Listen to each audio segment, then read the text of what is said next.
जी, बिस्मिल्लाहिर्रहमानिर्रहीम। प्रोग्राम के दूसरे सेगमेंट में आपकी खिदमत में हाजिर हैं।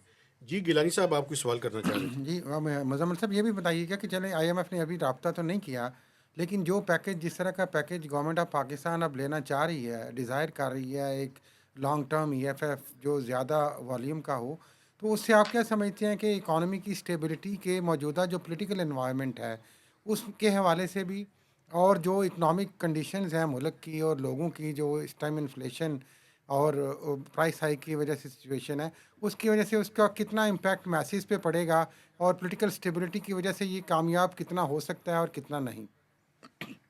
अच्छा, इसमें वकार साहब मैं बड़ा क्लियर हूँ। ये कुछ लोग कहते हैं कि 24वां प्रोग्राम होगा। मैं कहता हूँ कि अभी जो हमने 9 महीने का प्रोग्राम था वो 24वां था, 25वां होगा। ठीक है जी। तो 24 प्रोग्राम लेने के बाद जो मुकम्मल होना है या ना मुकम्मल होना है, दोनों चीज़ों को आप एक जगह रख लें तो आईएमएफ की किसी प्रोग्राम से पाकिस्तान की माशी हालत बेहतर नहीं हुई, बल्कि हर प्रोग्राम के बाद जो चैलेंजेस हैं उसका जो एक लेवल है वो एक नेक्स्ट लेवल पे हम पहुंच चुके हैं। तो हम सर, जब वैसे हर इसकी बुनियादी वजह क्या है? क्या प्रोग्राम के डिज़ाइन में प्रॉब्लम होती है या हम अमल आधा करके छोड़ देते हैं? मेरे ख्याल से डिजाइन का भी मसला है। ये आईएमएफ प्रोग्राम हमने उस वक्त से लेना शुरू किए थे जब हमें सिर्फ बुखार था, तो वो प्रोग्राम हमारे बुखार को नहीं ठीक कर सका। वो फिर बुखार से वो मलेरिया होता गया, फिर इन्फेक्शन हो गया, फिर उसके बाद पता नहीं कहाँ तक पहुंच गए हम ना, अब कैंसर तक पहुंच चुके हैं। तो जो डॉक्टर आपका बुखार का इलाज ना कर सका तो वो कैंसर तक, वही आपने डॉक्टर तो नहीं तब्दील किया ना, डॉक्टर वही चलाए जा रहे हैं हम। तो मेरे ख्याल से आईएमएफ जो है, क्योंकि वो वन साइज फिट्स ऑल वाली, उसकी एक ही प्रिस्क्रिप्शन होती है हर एक को जाके, इतनी पहला तो उसका एक्शन ही होता है शरह सूद बढ़ा दो और करेंसी को ये कर दो, ये दो एक्शन करना शुरू करते हैं। फिर उसके बाद वो इस तरह के जो है इन्फ्लेशनरी मेजर, बिजली बढ़ा दें, गैस बढ़ा दें, फला टैक्स लगा दें, फला को टैक्स लगा दें, तो वो उसकी कोई एनालिसिस नहीं होती। आप मिसाल दे लें कि पिछले कोई हम 6 सालों से ये बार बार सुनते थे, ये कहते थे टैरिफ बढ़ा दें बिजली और गैस के। अब फाइनली इन्होंने रियलाइजेशन किया कि मजीद टैरिफ क्या बढ़ाएं, आपको जो है अपनी कॉस्ट नीचे लानी पड़ेगी। यही बात हम समझाते थे कि आईएमएफ जो है बार बार इस तरह की डिमांड कर रहा है जो मतलब रियलिस्टिक नहीं है। दूसरी एग्जांपल ले लें, रियल स्टेट पे कहते हैं टैक्स लगा लें। सर, रियल स्टेट जो है नॉन फाइलर पे 23% प्रॉपर्टी ट्रांसफर पे टैक्स है, 23%, और फाइलर पे 12%। ये दुनिया का हाईएस्ट तरीन है, इससे ज्यादा आप नहीं लगा सकते। अब हुआ क्या कि उस पर जो है लोगों ने स्टैम्प पेपर पे ट्रांजेक्शन शुरू कर दी, नॉन फाइलर, खासतौर पे केपी जैसे प्रोविंस में। तो आपको जो है कल्चर, मिजाज, उसके हिसाब से फैसले लेने होते हैं। आईएमएफ आता है, चीजें इम्पोज कर जाता है।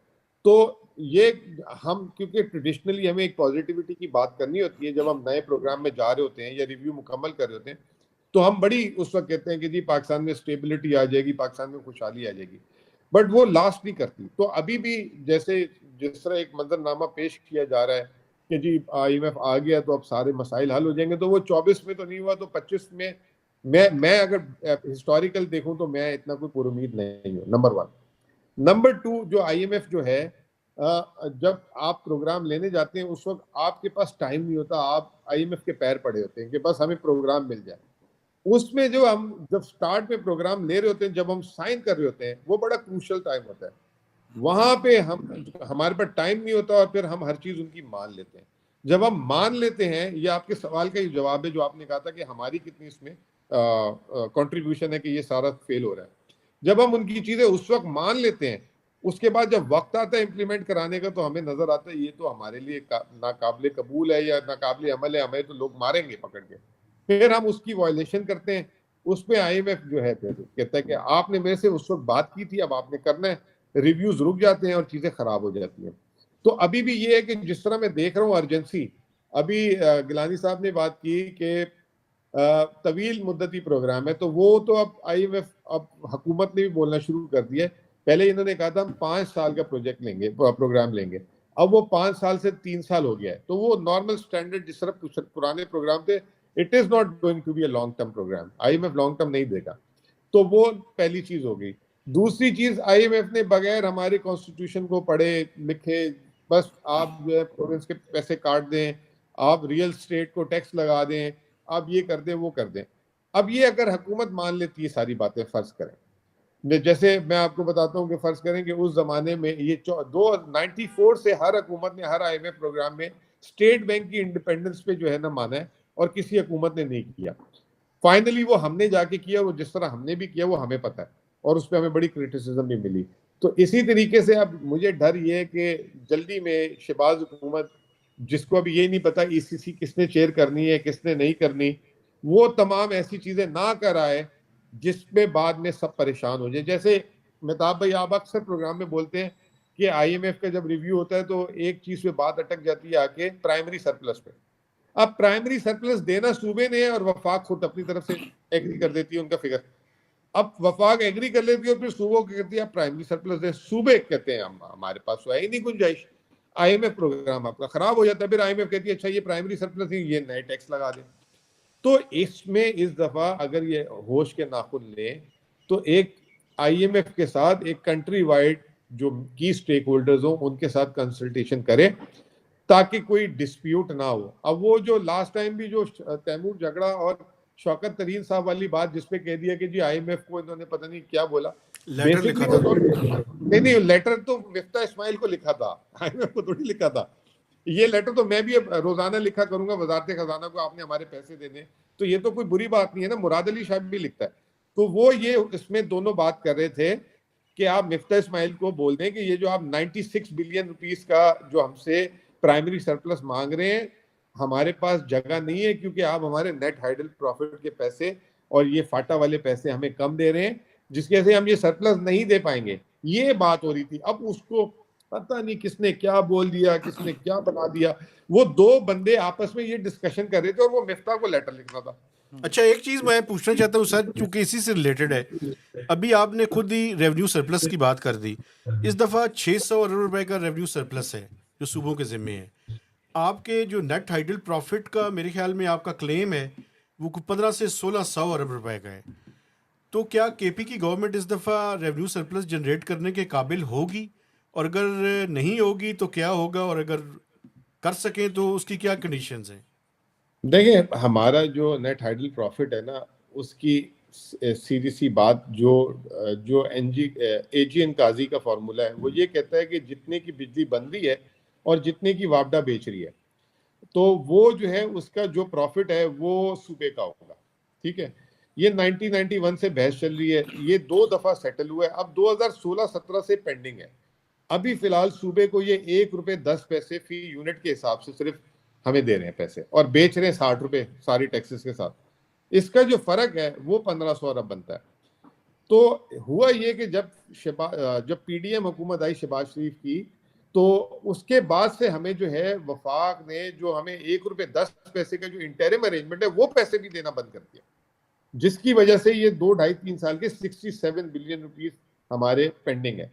दूसरा हमारा मसला ये है कि जब फाटा को मर्ज कर दिया, तो जो फाटा को 2018 में मर्ज किया था, जितनी वफाकी हुकूमत उस वक्त उस पर तनख्वाहें दे रही थी वही आज भी दे रही है। उसमें हमारे 50 अरब रुपया इजाफी खर्च हो रहा है अब साल का। हम वो कह रहे हैं अब वो पैसे तो हमें दे दें। और ये भी नहीं करें आप, एनएफसी के फॉर्मूले के हिसाब से हमारी आबादी जो है अब 19% हो गई 14% से, और हमारा जो एरिया है सूबे में 37% बढ़ गया। तो उसके हिसाब से हमें 250 अरब रुपए फालतू बनते हैं। आप हमें एनएफसी के जो फॉर्मूला है जो 2010 में हो उसके हिसाब से पैसे दे दें। अब ये 2-3 चीजों की वजह से अगर ये हमें मिल जाए तो हमें जो वफाक ने 100 अरब रुपए जो प्राइमरी सरप्लस का हमारे जिम्मे डाला है 96 बिलियन प्रिसाइजली, वो हम बड़ी आसानी से अचीव कर सकते हैं। अब हाँ, ये ये हमें तो मिलने ये तो जी आपने जी बात की सरप्लस की, थोड़ा सा सूबे की माली हालत के भी बताएं। ये एक इल्ज़ाम लगाया जा रहा है कि जब से पीटीआई की गवर्नमेंट आई तो ये तो पता नहीं कितने 100 अरब का खसारा हो गया है और माली हालत बड़ी मुश्किल में है और कुछ नहीं बचा है। तो आप चूंकि वहाँ पे एडवाइज़र बने हैं, तो आपको क्या नज़र आया है सूबे की माली हालत के हवाले से? एक उसमें जो कहा जाता है सर, फिगर मैं कोट कर दूं कि 100 अरब रुपया जो है उससे बढ़कर पिछले कोई 5-7 साल में 1000 अरब रुपया जो है वो सूबे के ऊपर जो है वो कर्ज हो चुका है। क्या ये बात ठीक है? देखें जी, सबसे पहले तो सूबे के आज का कर्ज जो है 630 अरब रुपए, और पंजाब हुकूमत का कर्ज है 1700 अरब रुपए, और उसके ऊपर 1000 अरब की पंजाब हुकूमत ने वीट की फाइनेंसिंग ली हुई है, तो 2700 अरब बन जाता है। सिंध हुकूमत का जो मजमूई कर्जा है वो 930 अरब रुपए, और 500 अरब रुपए उन्होंने वीट की फाइनेंसिंग ली हुई है, जो 1400-1500 अरब बन जाता है। केपी हुकूमत का डोमेस्टिक लोन जीरो है, यानी कि उसने कोई मकामी कर्ज नहीं लिया हुआ। उसने जो प्रोजेक्ट फाइनेंसिंग में जो कर्ज लिए थे वही है, वो भी डीवैल्यूएशन की वजह से 630 अरब हो गया, वरना ये 350-400 अरब रुपए था। केपीके की जीडीपी जो है वो 30 अरब डॉलर है, जो मैं समझता हूँ अंडरस्टेटेड है। पाकिस्तान की 30 अरब डॉलर की रेमिटेंसेज है। आपको पता है कि मेजर रेमिटेंसेज जो है पख्तूनख्वा के लोग जो है बाहर काम करते हैं उनकी है। सर तो एक 10 मुझे अरब बात, मैं सॉरी आपको काट रहा हूँ, मुझे ये बताएं कि आप अपनी प्रोविंशियल जीडीपी निकाल रहे हैं या निकाल सकते हैं? अभी ये सब्जेक्ट पे मैं जाऊंगा। ये जो मुझे जो ब्रीफिंग्स मिली हैं उस पे ये यहाँ पे एक इनका एस्टिमेटेड ख्याल है कि 30 अरब डॉलर इनकी जीडीपी है। मेरे हिसाब से इनकी ज्यादा होनी चाहिए, इस पे मैं काम करूंगा। मैं तो 30 अरब डॉलर एक मिनिमम फिगर को लेके चल रहा हूँ। और अगर आप देखें तो कर्ज है खैबर पख्तूनख्वा पे 2.5 अरब डॉलर का। तो 2.5 अरब डॉलर वर्सेस 30 अरब डॉलर की जीडीपी, जिसकी इस सूबे की जो फॉरेन एक्सचेंज रिसीट्स हैं वो सबसे ज्यादा है पूरे पाकिस्तान में, क्योंकि केपीके की जो रेमिटेंसेस बाहर से आती हैं। तो इनका कर्जा तो ना होने के बराबर है। और इस पे जो है लोगों ने, पता नहीं, मुझे नहीं पता किसने ये प्रोपेगेंडा बना दिया। 1,000 अरब कर्ज है। अच्छा, ये कर्ज भी जैसे मैंने कहा डीवैल्यूएशन की वजह से इसमें हुआ है। ओवरड्राफ्ट का इशू नहीं है सर? सर इस वक्त तो मैं आपको बताऊं कि 1 तारीख से पहले मैं अगले महीने की तनख्वाह दे रहा हूं। अच्छा। तो मैं इतने सरप्लस में हूं, इससे ज्यादा मैं आपको क्या बताऊं। और केपीके की हुकूमत का जो मंथली बजट है वो 65%, 2/3 जो है वो तनख्वाह और पेंशन है। तो वो मैं अभी 1 तारीख से लेकिन पहले लेकिन देने सर की। एक बात मुझे और करने दें, आपकी ज्यादा रिलायंस फेडरल रिसीट्स के ऊपर नहीं है? अपने रिसोर्सेज कितने जनरेट करते हैं आप? सर यही तो बात है, ये मेरी रिलायंस नहीं, चारों सूबों की रिलायंस फेडरल रिसीट्स पे है। अगर फेडरल रिसीट्स एक हफ्ता भी बंद हो जाए तो सारे सूबे बंद हो जाएंगे। केपीके की 93% federal receipts, net hadal profit, ये वाला ऑयल एंड गैस जो हमारी रॉयल्टीज हैं ये हमें फेडरल से आती है। 7% हमारी लोकल जनरेशन है। बाकी भी जो 2 चैंपियन सूबे हैं वो भी जो है अपनी अपनी रिसोर्सेज का 10% भी पूरा नहीं कर पाते। 10-15% से सिंध 15% कर लेती। सिंध क्योंकि उसका अपना भी नहीं, वो पूरे पाकिस्तान का एसआर भी कलेक्ट कर लेती है वहीं पे, वरना उनके भी हालात बुरे हैं। तो ये किसी सूबे के, इसीलिए तो आप देखें कि जैसे ही आवाज आती है कि जी डिविजिबल पूल को रीअलाइन करें तो सबसे पहले सिंध खड़ा हो जाता है सामने। कोई सूबा, किसी की जो है ना 15-20%, किसी की 10% से ज्यादा नहीं है रिसीट्स। अच्छा हमारी सर, एक फिर भी सवाल मैं ज्यादा जरा है। सियासी करना अगर चाहता हूँ, एक फिर एक आप कर लीजिएगा जी। वो ये है सर के इलेक्शंस में जो धांधली वाला मामला है, इस पे पीटीआई ने क्या करना है, और क्या इमरान खान साहब की कोई इस्टेब्लिशमेंट के साथ, मिलिट्री इस्टेब्लिशमेंट की बात कर रहा हूँ, उनके साथ कोई कांटेक्ट हुआ है? क्योंकि मसला तो बातचीत के जरिए हल होना है अल्टीमेटली। और ये भी कि गंडापुर साहब कितने मजबूत वजीर आला होंगे आपके ख्याल में? बहुत सारे सवालात उनके मुतल्लिक भी उठ रहे हैं। देखिए, बात यह है कि इलेक्शन वाले मामले में तो पीटीआई पीछे नहीं हटेगी, ठीक है। और इसमें हम सारे जितने भी लीगल चैनल्स हैं अभी तक उसको एग्जॉस्ट कर रहे हैं। और उसके बाद एक जो है हफ्ते 15 दिन में हम मुनासबत के हिसाब से जब हमारी औरतों की सीट छीनी तो एक प्रोटेस्ट की कॉल आ गई, जिसमें अनफॉर्चुनेटली पंजाब में जो है नहीं करने दिया जा रहा, जिससे लोगों को और गुस्सा चढ़ रहा है, ठीक है ना। अब मुझे बताएं, केपी की हुकूमत यहाँ पे अभी तक किसी एक नून लीग, पीपल्स पार्टी या जेयूआई के बंदे के खिलाफ हमने एक एफआईआर या एक गिरफ्तारी दी हो जब से हुकूमत आई है। लेकिन उसके बरक्स अगर आप देखें इस्लामाबाद और लाहौर में मुसलसल, बल्कि उल्टा केपीके की वजीर आला की एफआईआर कटवा दी पकड़ के, ठीक है ना, पंजाब हुकूमत ने। तो इधर से मुजाहिमत नहीं, मुजाहिमत भी उधर से हो रही है, पैनिक भी उधर से बटन दबा हुआ है। हम इधर, आपको याद होगा पंजाब असेंबली का सेशन था, उसके बाद हमारे एमपीएस अंदर वोट डालने ना जाए, वहां पे उन्होंने हमारे एमपीएस को गिरफ्तार करना शुरू कर दिया। अभी भी हमारे जो लास्ट प्रोटेस्ट में हाफिज फरद वगैरह कुछ लोग हैं उनको अरेस्ट कर लिया। तो द पॉइंट इज, ये जो गवर्नमेंट बोलती है कि वो मुफाहमत चाहती है, ये करना चाहती है, एक्चुअली गलत है। ये झूठ बोल रहे हैं, बार बार जो है गलत इल्जाम लगा रहे हैं। अता तारड़ ने बोल दिया जी हमने ईयू को खत लिखा है आके, वो पीएमएलएन का इंफॉर्मेशन सेक्रेटरी ज्यादा लग रहे हैं इस वक्त, वफाकी हुकूमत के वजीर इत्तलात कम लग रहे हैं, ठीक है। तो ये चीज है। राज सवाल के देखें जी, खान साहब की एक हमेशा से बात रही है, वो हमेशा से कहते हैं मिलिट्री जो है हमारी है, आर्मी मेरी है, आर्मी मेरा इदारा है, ठीक है ना। अब मतलब मैं तो उनसे मतलब बातचीत का दरवाजा मैं हमेशा से समझता हूँ कि खान साहब खुद अपनी बातों में बोलते हैं वो ये कहते हैं कुछ अफराद से इख्तिलाफ हो सकता है, लेकिन इस इदारे की उनके लिए बड़ी वो अहमियत है। तो अगर वो कोई ऐसी चीज होती है तो मैं तो समझता हूँ कि वेलकम होगी, लेकिन उसमें अब शराइत है। शराइत ये है कि जिसका जो मैंडेट है उसको मिला जाए, और जो प्रॉपर, हमको ये नहीं कह रहे कि हमें जितवा दें, जो इलेक्शन ने, जो लोगों ने उस दिन जो है बैलेट बॉक्स में डाला है उसका मुहासबा सही तरीके से हो जाए। बाकी तो और कोई इख्तलाफ अब है ही नहीं, बात ही खत्म हो गई है। अब तो ये इन्होंने भी कानून साजी करके अपने आप को सारे केसेस से बरी जमा करा दिए है। तो अब हम उस पर भी अब नहीं बोलते कि इनको बंद करें, ये तो अब इन्होंने कर लिया हुआ है। लेकिन आखिरी में इमरान खान को तो फ्री ट्रायल का जो है वो देना मौका। अब आप देख लें, आपके सामने एक दम तोड़ता हुआ केस है साइफर वाला, उसमें कैसी कैसी बातें आ रही हैं। जो तोशा खाना वाला था उसमें जो है प्रोसिक्यूटर ही गवर्नमेंट ने अपने कर दिया, हमारे वकीलों को निकाल दिया, वो आने नहीं दिया। फिर उसके बाद शर्मनाक तरीन जो इद्दत और निकाह वाले, तो इस तरह की चीजें करके आप मैसेज क्या देते हैं बार बार। और अब 2 हफ्ते से जो है अडियाला जेल में मुलाकातों पे पाबंदी लगा दी, पकड़ के अब ये मुलाकातें नहीं। अब अली अमीन का बता दें कि कितने मजबूत वजीर आला आपके ख्याल में होंगे? बहुत सारे उनकी परफॉर्मेंस पे सवाल कर रहे हैं। सर मुझे समझ नहीं आ रहा कि उनकी परफॉर्मेंस में ऐसी क्या खराबी 20 दिन में आ गई। और वो तो सबसे सुपीरियर जिसे कहते हैं राशन का जो वो है, रमजान का वो जो पैकेज है, 10,000 रुपये केपी। अब आप कह रहे हैं हम दिवाली हैं, 10,000 रुपये फी खानदान कैश दिया हमने। पंजाब हुकूमत जो सबकी नजर में बड़ी अमीर है वो 3,500 रुपये दे सकी, सिंध हुकूमत 5,000 दे सकी। फिर ये केपीके की 4 सूबों में वाहिद हुकूमत है जिसकी मैंडेट असेंबली में सबसे बड़ा है, 85%। इससे ज्यादा तो मजबूत हुकूमत कोई हो ही नहीं सकती, इसमें तो ऑपोजिशन है ही नहीं, एक तरीके से ना होने के बराबर है।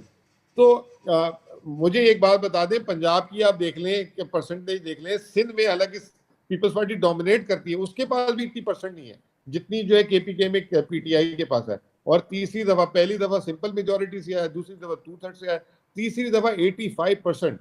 और अगर वो हमारी कुछ सीटें जो पिशावर की हैं वो वो अगर मिल जाए हमें, तो हम 90% हमें मैंडेट मिला है।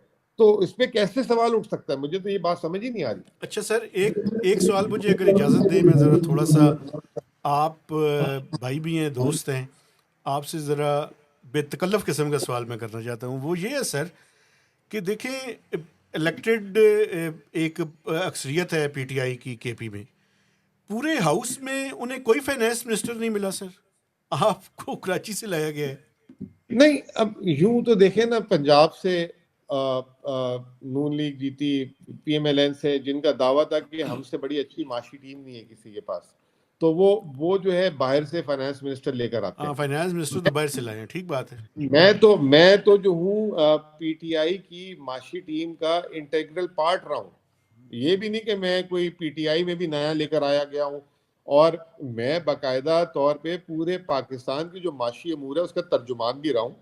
और उसमें मेरी जॉब पोर्टफोलियो में था कि मैं जो वफाकी हुकूमत और सूबाई हुकूमतों की मामलत करता रहा हाँ, हूँ। आप फाइनेंस मिनिस्ट्री के तर्जुमान भी रहे हैं हाँ, सर। हाँ, जी लेकिन जी। ना तो जाने क्यों, लेकिन ना जाने क्यों मेरा ख्याल है शायद जो कोई धड़ेबंदी कही जा रही है जमात के अंदर केपी में, क्योंकि तैमूर सलीम झगड़ा पहले रहे, तो ये शायद उसकी तरफ इंडिकेशन है कि शायद उसको रोकने के लिए ये किया गया है। नहीं सर, इसमें मेरा नहीं, मैंने तो अभी तक कोई तैमूर सलीम झगड़े, मेरे बड़े अच्छे दोस्त हैं। हमारी पार्टी की जो हर रोज कॉल होती है या दूसरे दिन कॉल होती है, हम उसमें 6-8 लोग होते हैं, उसमें मैं और तैमूर साहब हम भी डिस्कस। अगर मैं उनकी जगह आया होता तो हमारे ऐसे ताल्लुकात होते हैं। तो ये तो बस, अब आपको पता है मसाला हर जगह चाहिए होता है बात से बात बनाने के लिए। अब वो एक अलग बात है कि जी लोग ये कहें कि जी पुराने वो थे तो उन्हीं को वापस आ जाना चाहिए था।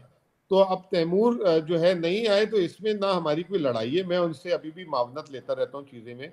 उन्होंने अच्छा सर, खुलेआम। आखिरी सवाल और इजाज़त लेने से पहले, सेनेट के इलेक्शंस में क्या एक्सपेक्ट कर रहे हैं? सर सेनेट में हमारे साथ बहुत ज्यादा ज्यादती होगी। हमारी 90 जो रिजर्व सीटें हैं वो जो है वो किसी और को दे दी गई, और उसकी बेसिस पे हमारी 7 सेनेट की सीटें जो है कम हो गई हैं। अगर वो ना होती तो हम सेनेट की भी सबसे बड़ी 40 सीटों की जमात बनने जा रहे थे। तो लेकिन बाकी जी, अब बाकी ये कि हम फिर भी जो है इसके बावजूद भी हम 30+32-33 सीट्स में होंगे। तो इंशाल्लाह अल्लाह खैर करेगा और हम लेकिन अपना खुफिया पॉजिटिव बैलेट है, करेंगे। क्या खदशा है कोई?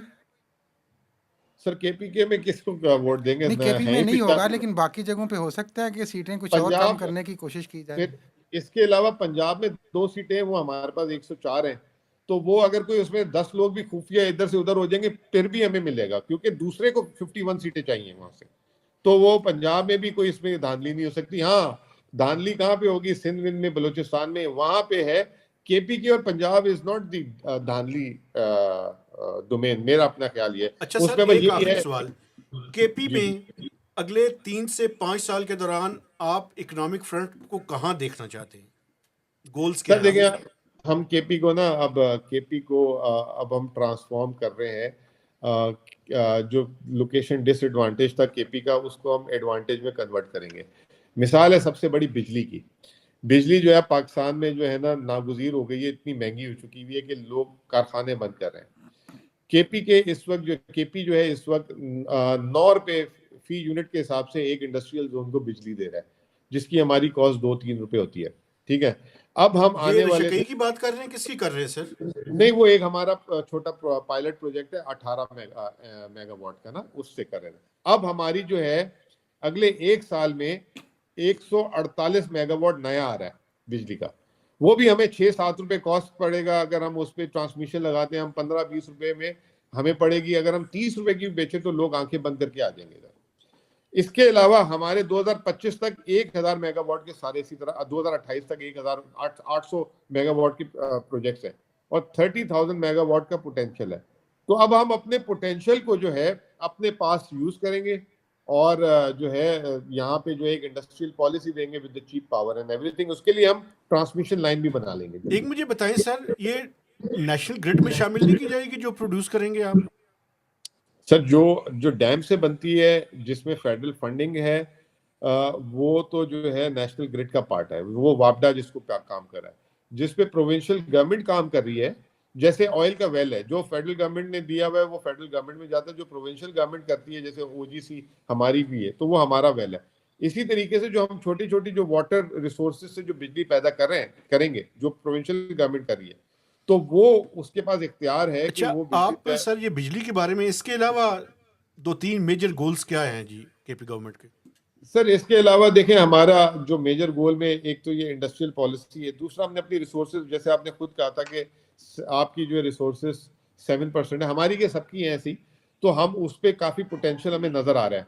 तो हम उस पोटेंशियल से अपनी रिसोर्स जनरेशन अच्छी करेंगे। दूसरा, हमारी जो है अब डेवलपमेंट पॉलिसी में भी चेंजेस आ रही हैं, जैसे बजट में आएगा। अब हम जो है ना इंफ्रास्ट्रक्चर, जैसे ये जो स्कूलों की तामीरात, हॉस्पिटल की तामीरात की जगह, अब हम जो है सर्विसेज को जो है दूसरे, हम अपने एडीपी को जो है सर्विसेज पे खर्च करेंगे, रादर कि हम जो है ये ब्रिक एंड मोर्टार पे चले जाएं। तो काफ़ी चीज़ें हम करेंगे जिससे सूबे की रिसोर्सेज बढ़ाएं। और ये जो हम इंडस्ट्रियल फोकस होगा, फिर उसके बाद टूरिज्म फोकस होगा, कि हम सूबे के अंदर एम्प्लॉयमेंट जनरेशन करें। तो ये हमारा फोकस है। बाकी अल्लाह खैर करे। सर जी, थैंक यू वेरी मच, आपने टाइम दिया। और आपसे गुजारिश है कि हर 2-3 माह बाद हमारे इस प्रोग्राम में आते जाते रहें, ताकि केपी आपको में जो बोलने होने की वाली जरूरत नहीं चीज़ें है, हैं मेहताब उनके भाई, आपको बारे में बोलने की हम जरूरत आगाह नहीं है। करते रहें। ये हम अगला बजट करेंगे, जब बजट के बाद फिर एक सेशन कर लेंगे इंशाल्लाह, उसमें बिल्कुल जो जो ठीक है। हमारी। तो मेरी गुजारिश है जी, हमारे जितने भी देखने वाले हैं, कि आप हमारे चैनल को सब्सक्राइब कीजिए, मैक्सिमम लोगों के साथ शेयरिंग कीजिए, और इस पे कमेंट्स भी कीजिए। ये मुज़म्मिल असलम साहब से मैंने गुजारिश भी की है कि वो कह रहे हैं कि बजट के बाद जो भी उनकी होगी उस पर दोबारा हमारे इस प्रोग्राम में वो तशरीफ़ लेकर आएंगे और तफसील से बातचीत करेंगे। तो इजाज़त दीजिए, अल्लाह हाफ़िज़।